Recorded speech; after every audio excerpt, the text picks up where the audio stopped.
Welcome again to the continued fabrication of Big Blue. Today we will move forward.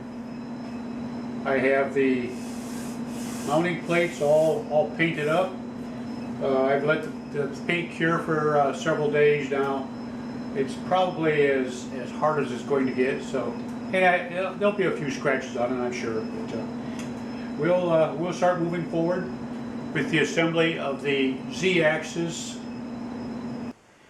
I'll reposition the camera and we'll get started on this. Oh, by the way, if for those of you that are interested, leave a comment down below on what you think this assembly weighs. The total assembly, all the mounting plates and everything, for the total assembly and for the moving portion of the Z-axis. I think you're going to be surprised. I did get a weight on it, and I was a little surprised also. So, not really the most convenient position, but well, I think it'll work.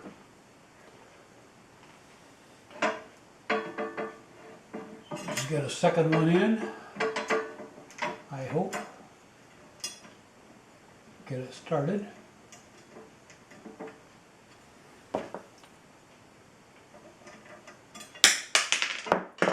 Drop it.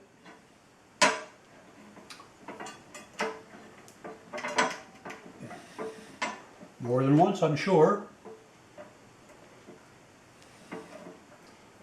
All right.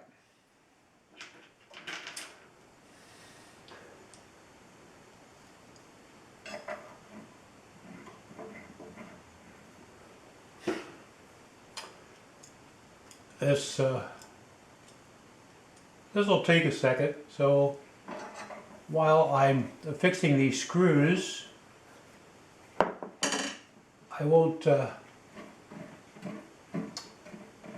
bore you with the pain of just watching me screw these in. So I'll speed this up just a little bit and speed the video up. Not necessarily the assembly process, but we'll speed the video up just a little bit so that we can move this forward. Alright, before I do that, what I'm going to do is, first of all, now that I have a couple of screws mounted up to hold the plate in position, I'll go ahead and temporarily, or I'll install the screws loose on all 16 of those positions for the bearings, and then we will set the alignment on it. So I'll speed this up now, and I'll see you again in a minute or two.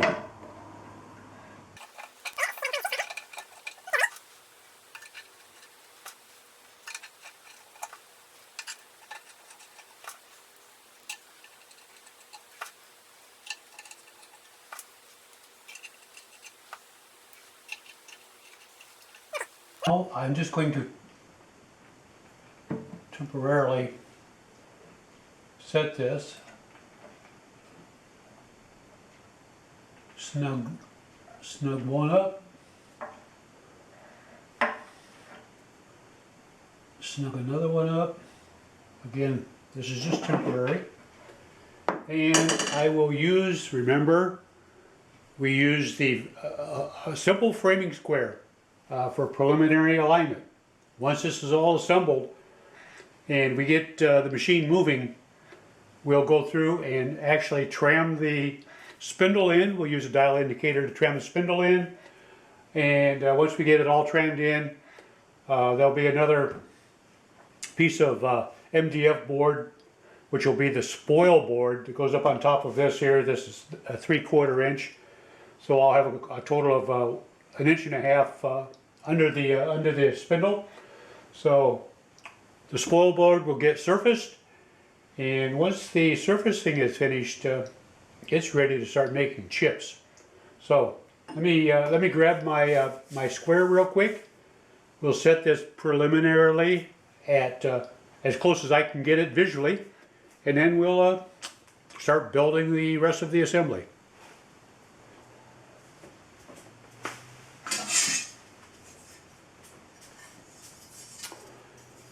Alright, I have the square. Let's turn it this way.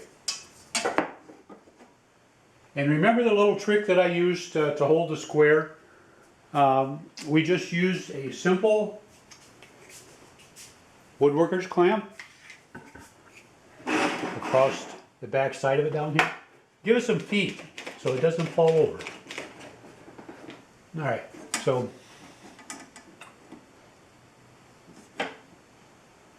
and you're not going to be able to see this, but what I'm going to do is I will get a couple of paper shims that I used to set this up initially. And what I'll do is I use the shim to get it close, and then I shine a light behind it. If you're within a couple thousandths, you probably won't see any light. If you're 5 thousandths, you'll probably see a little crack of a little sliver of light coming through. But a couple of thousandths, if there's any light coming through at all, it'll be real marginal. So, and I see right off the get-go that I'm wide down here at the bottom. So I need to adjust my, and this is, remember these bolts are just temporary, and they are just snugged up a little too much perhaps.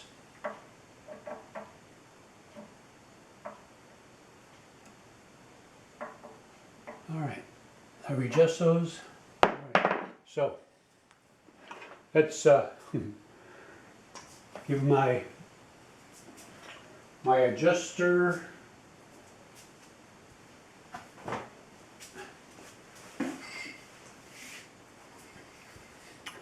adjusting tool, piece of wooden dowel.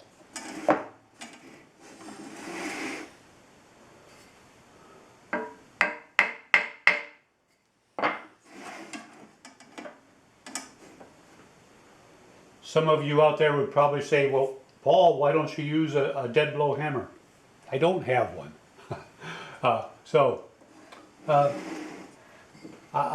You use what you have. So I can't stress the fact that this assembly is using common tools that most woodworkers will have in their wood shop. Anyway, let's see. It's looking pretty good.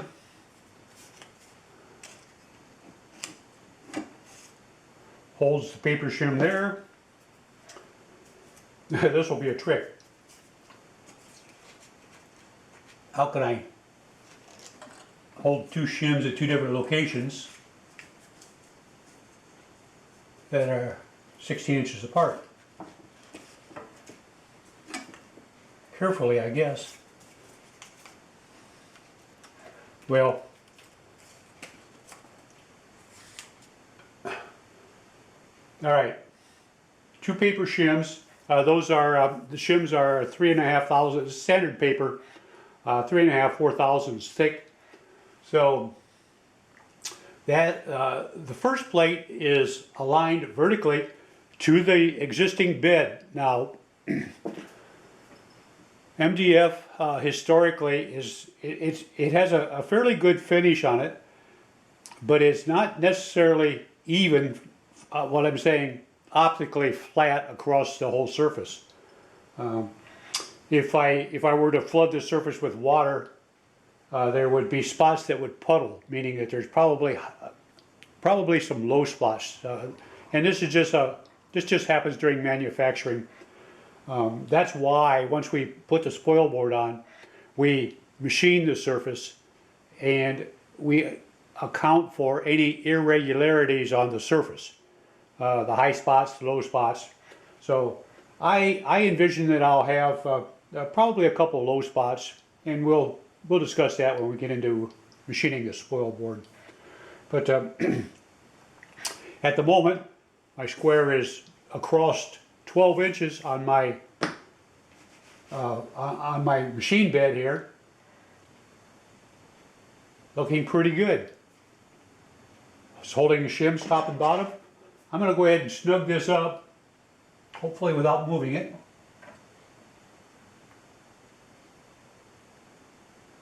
And this is the beauty of these flathead screws. They work. Oh, that one jumped out just a little bit. Not enough to let the I see it because I see the light behind it.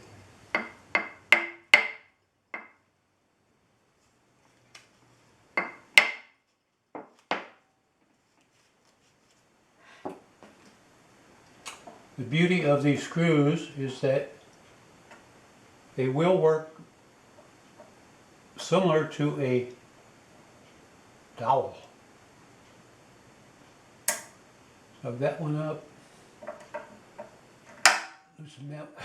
It was tight to hear it snap. So yeah, this takes a second. So bear with me.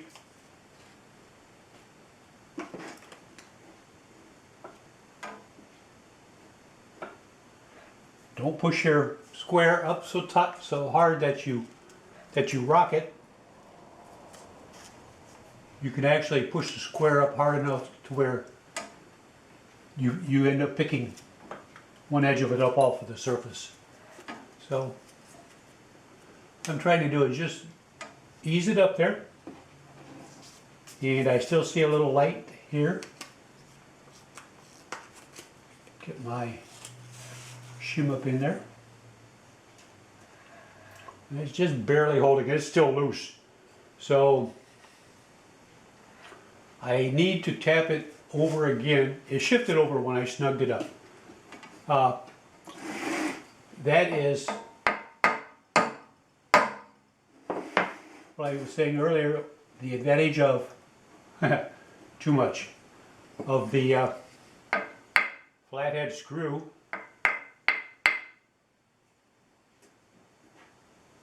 In that it will work similar to an alignment dowel.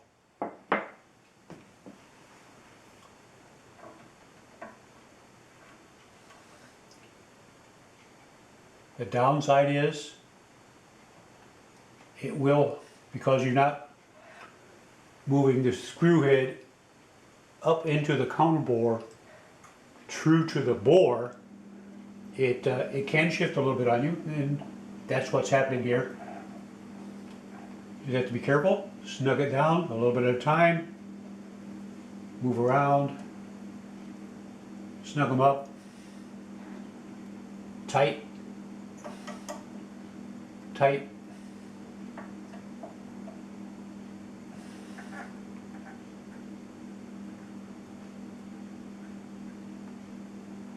tight. And of course, there may be a little bit of paint on the same tension. Tight, tight. I'm happy with that. Snug, snug. I'm going to snug these up. The next thing we'll do is put our first linear rail in position. So let me snug these up real quick, and I'll be right back.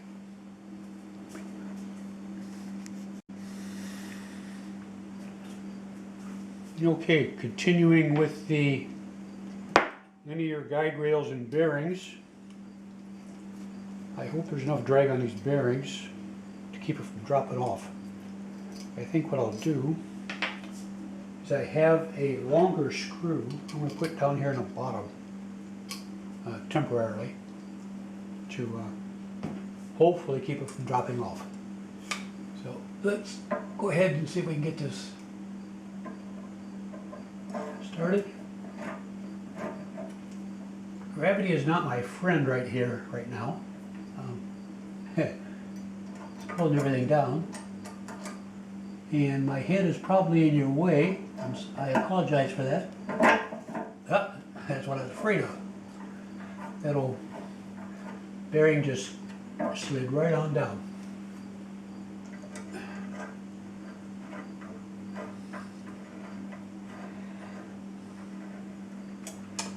I have I pre-staged the screws into the holes so that I didn't have to mess with them too much. Stay.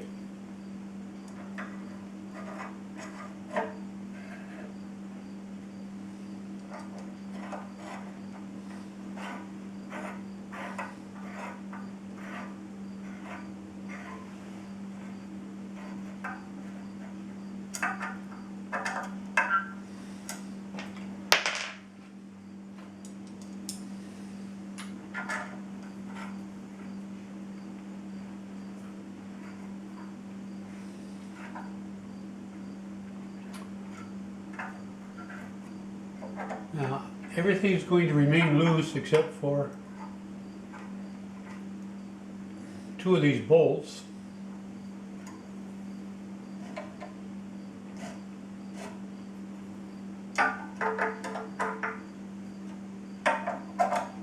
That we will use to kind of lock this all into position. And remember, what was our magic number that we used before to set this up? It was 293 thousandths edge of plate to edge of linear rail. 293 thousandths.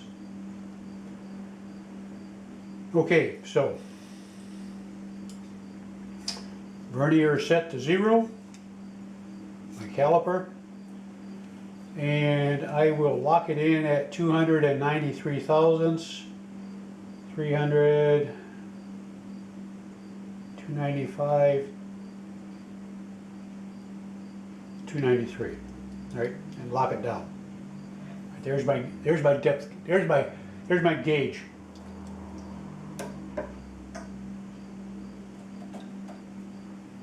And it looks like it wants to come over a little bit. I need to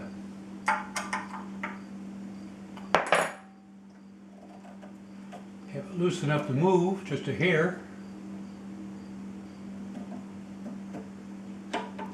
Take up the slack in the hole.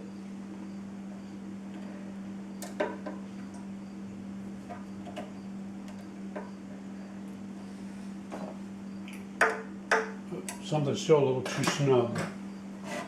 Doesn't want to move.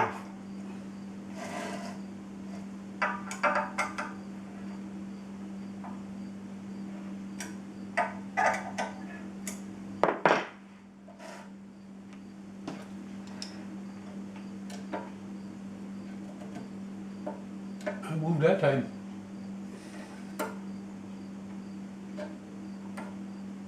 There's my 293. Snug it down.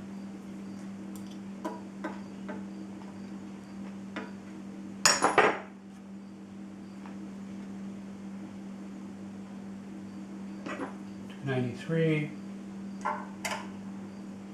Snug it down.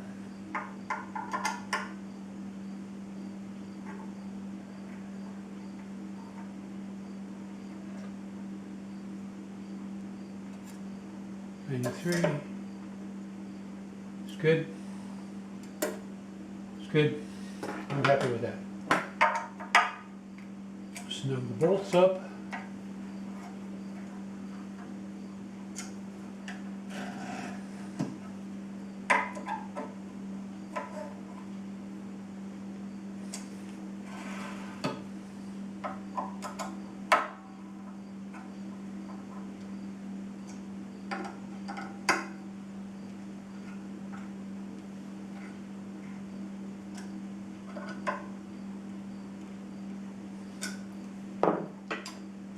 Now, I don't know if you can see that, but the head of this bottom, the bottom screw is out just far enough to work for a stop. And right now that's just a temporary. I'll have to resize that screw to be able to go in there and so that I don't pass through the plate and actually go down and bury into the bearing itself. So because those are through holes. So there's there's first guide rail. We can go ahead and put the second guide rail on using the same procedure. Replace a screw for a stop and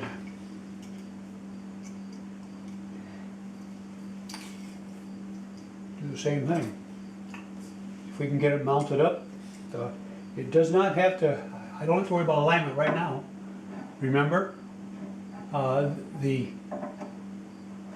carriage itself and our little spacers, we set those up with our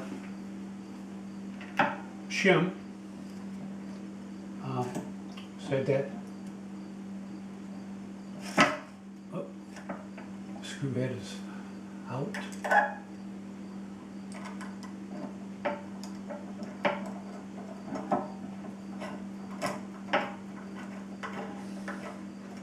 Got that one.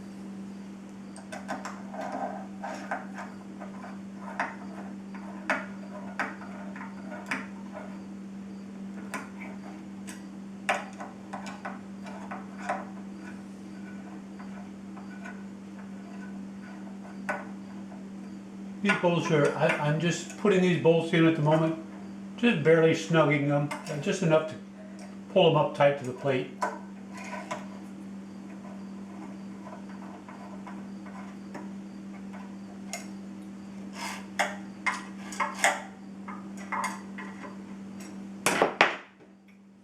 Put one in there if I want to tighten it up.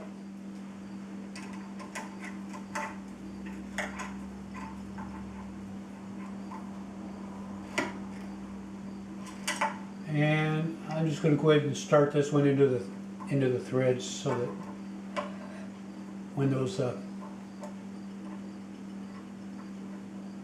bearings come down, that's the place to stop on. All right. Second set of rails mounted up.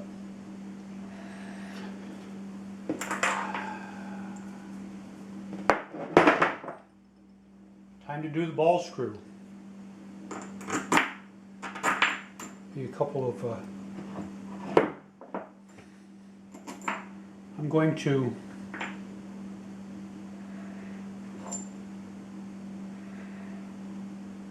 put my bearing, my floating bearing block on first.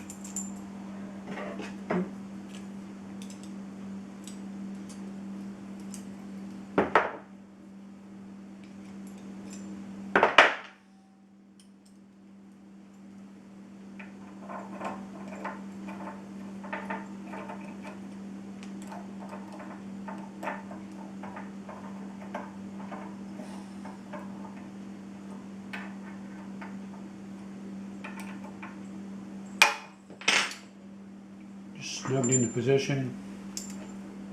Put the ball screw in up where it belongs. Make sure the ball nut is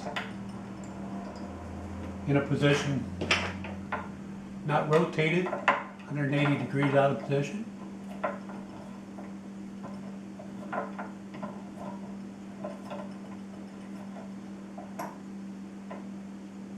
Snug.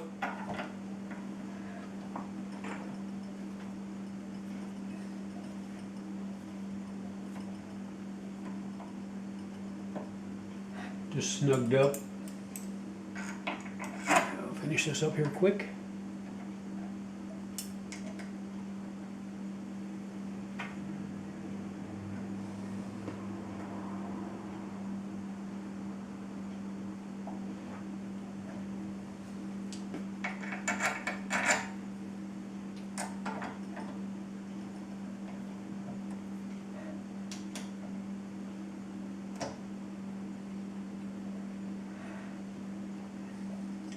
Whoop. That one tightened up and grabbed right away. All right. Ball screw is in position. Put our shim in there. Remember, we use these steel shim to set our spacing. I'm going to let that drop all the way to the table.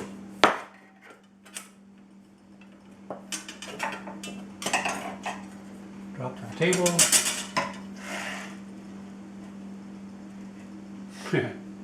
All right. Not going to be able to hold that up there. Turn the wrenches, do everything I have to do.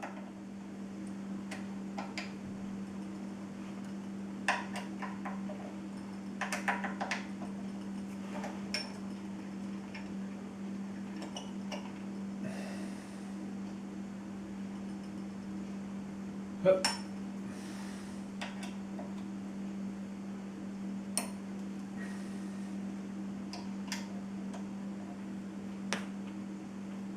Snug it down. Now, if you carried through with all of your preliminary mock-up assembly, you really don't have to do the opposite side over here. Your spacing and everything should remain constant. Unless you've changed something somewhere along the line, everything should be good to go. Lock this in. Lock that in.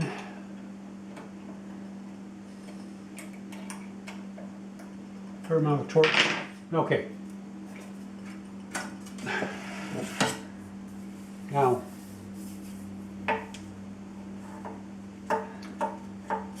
maybe I might want to snug that up just a little bit more.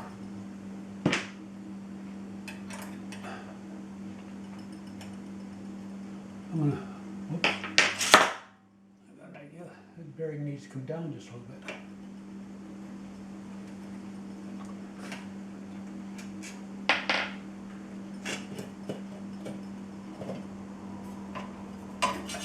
That's pretty snug. All right.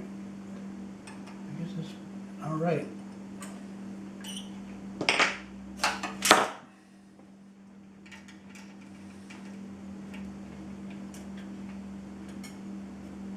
I stop back in, temporary stop.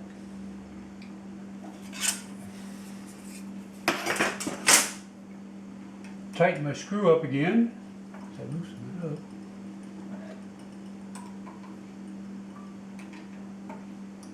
Put a fair amount of torque on these. These are larger screws, so I can crank them pretty hard. Put a fair amount of torque on them. Okay, wow. It's getting close. Closer. Let me rephrase that. Spindle mounting plate. The Z-axis plate is up and running. The spindle mount, let's go ahead and put this up. Just as with the Z-axis mounting plate, I'm going to have to kind of battle gravity a little bit here. And and a ball nut that wants to turn and spin on me.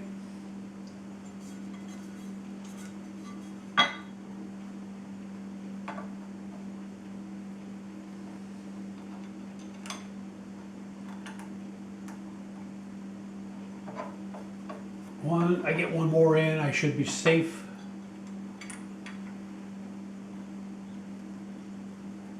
Two. All right.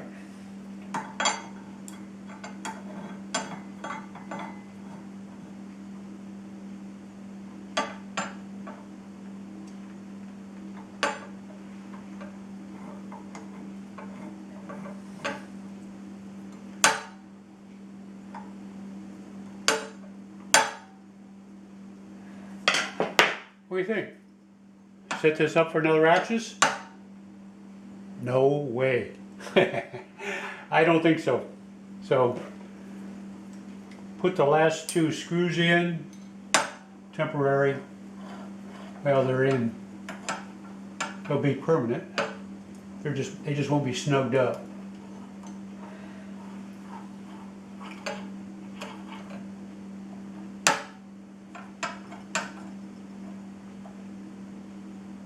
And the reason I'm not going to snug them up, because we're going to do the same trick with the square that we did on the on the axis mounting plate back here. We're going to set it up and we'll square this plate with the bed as close as we can get it with the framing square, and then snug it down. Hopefully it'll be within a reasonable tolerance. Once we tighten everything up, when we tram, I won't have to do a lot of shifting on it to get the x-axis trammed in left to right. So we'll see how that goes here next video. Well, next couple of videos we'll get to it. The next video will be probably mounting the motors, and I'm not real sure just how I'm going to handle that yet, but we'll get there and we'll get that accomplished. All right.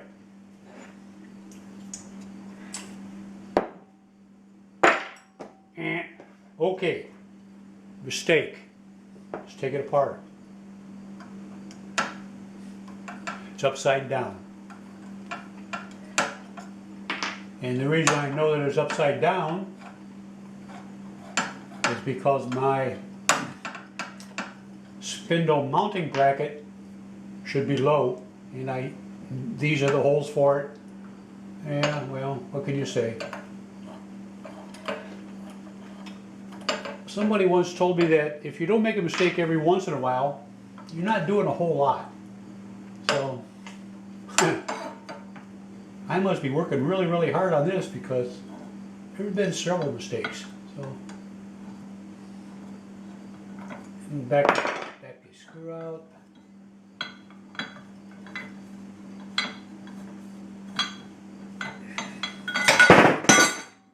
Crash bang. All right, down to the bottom. And let's wrestle with this again one more time.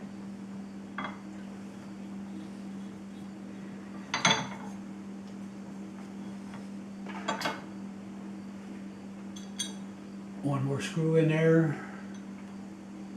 Should hold it fairly decent.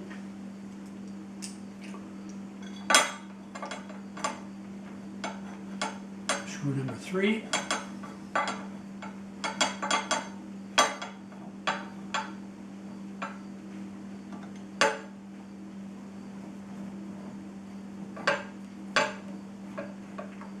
And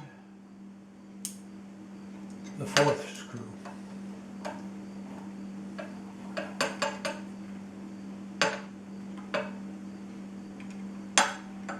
Just finger snugged. It's still tight to the nut. The plate will move. Give it a little tap with my adjustment wooden dowel. All right, looks a lot better. So originally I had planned on using 20 millimeter shim, 20 millimeter bar, cut to size. Unfortunately, I could not locate 20 millimeter stock in my area, so I went oversized and machined it. I explained this last time.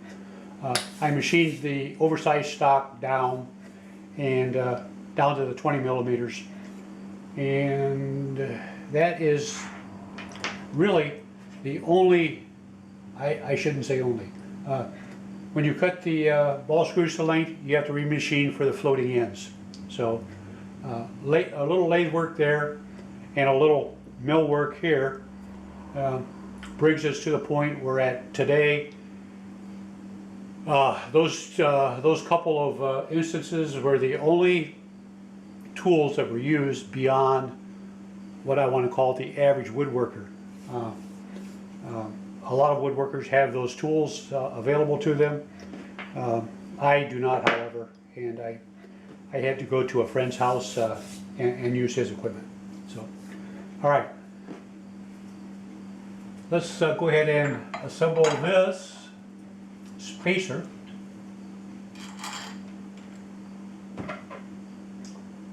Oh, let's see.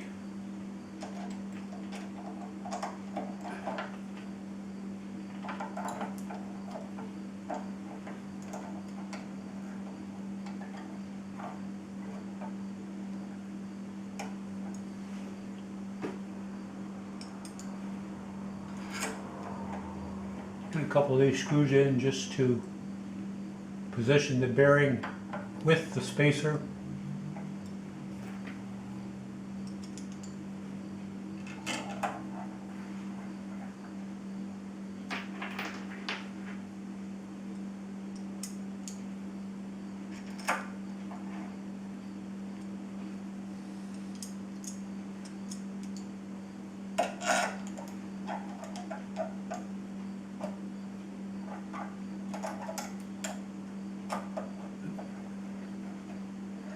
If you apply just a small amount of in pressure on the screw,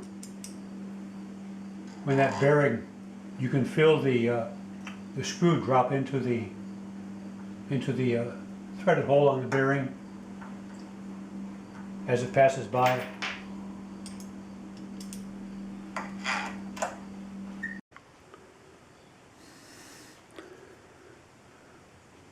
Okay, so we're running out of battery. I'm going to stop here at right now. I have the spindle mounting plate up. What I was going to mention quickly was that whenever you deal with flathead screws and you countersink them, make sure that you take your screw heads below surface. I want to make sure that they're anything that amounts to the surface here, you want it to be nice and flush. So take your countersink deep enough to where that head falls below the surface. Well, by golly, I think I may have enough battery left to go ahead and complete this. So, spindle mount. It will, depending on the manufacturer that you buy yours from, you'll see 4 mounting holes. And before you put this on your axis, I would, if it doesn't have this little center, this auxiliary screw hole here, I would suggest that you drill and tap it for whatever size screw and bolt that you want to use. Do it before you mount everything up, because the purpose of that screw will serve as a spreader. Some of your spindle mounts are tight. You have to actually spread this a little bit, give it a little bit of clearance so you can get your spindle in, and you want to be able to have that spindle slide in and out easily, especially if you're using some adjustment on up to this attachment. So simply by drilling and tapping a hole here, put a bolt in there, crank it down just a little bit, puts enough pressure across this opening to where it spreads it out and gives you clearance for your spindle to move freely. So, all right, that being said, let's go ahead and put the spindle bracket on.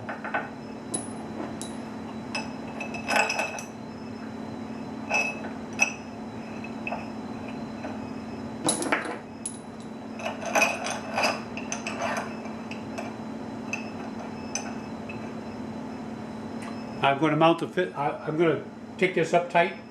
Right now, I'm not concerned about how this aligns with this, because once we put the spindle in and we will tram against this edge here for rotation. We'll move the whole thing.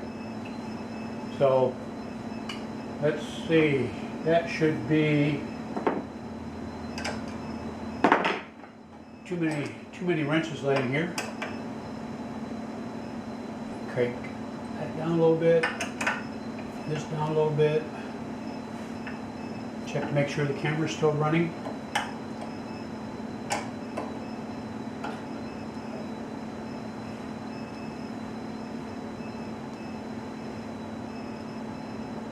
Snug it. Snug it.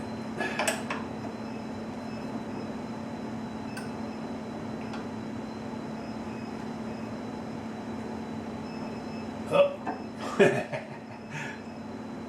Can't snug that one up yet. I don't know if you saw it, but as I was moving that in,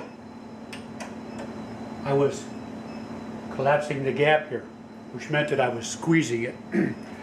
So I need a helper here. So let me bring my helpers over here.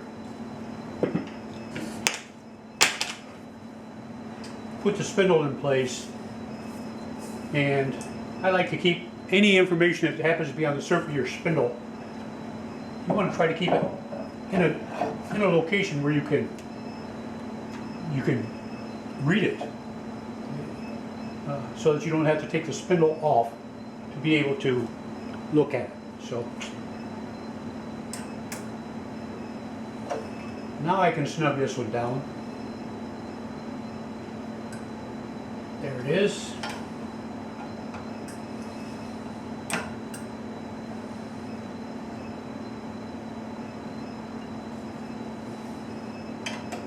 A word of caution. You can't over tighten that and break it. So snug is snug. This is your mounting. I'm mounting right there. All right. So. And unfortunately, there is enough weight on this assembly to where it will unscrew.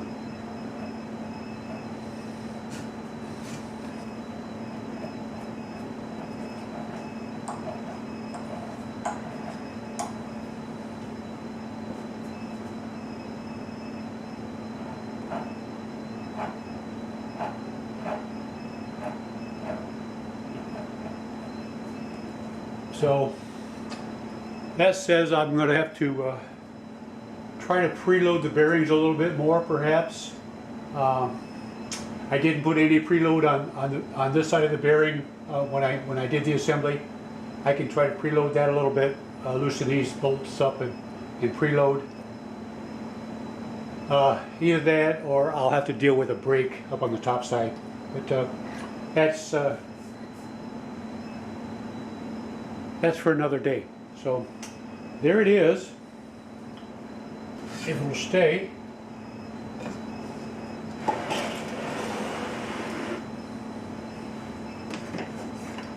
The spindle and Z-axis are mounted to the big blue router. And we will call it a day. We'll go ahead and see if we can get this video published here fairly quick, and move on to mounting the motors, the Y-axis ball screws, and start looking at wiring. So fun times. All right, that's a wrap for today. We'll see y'all later. Have a good one.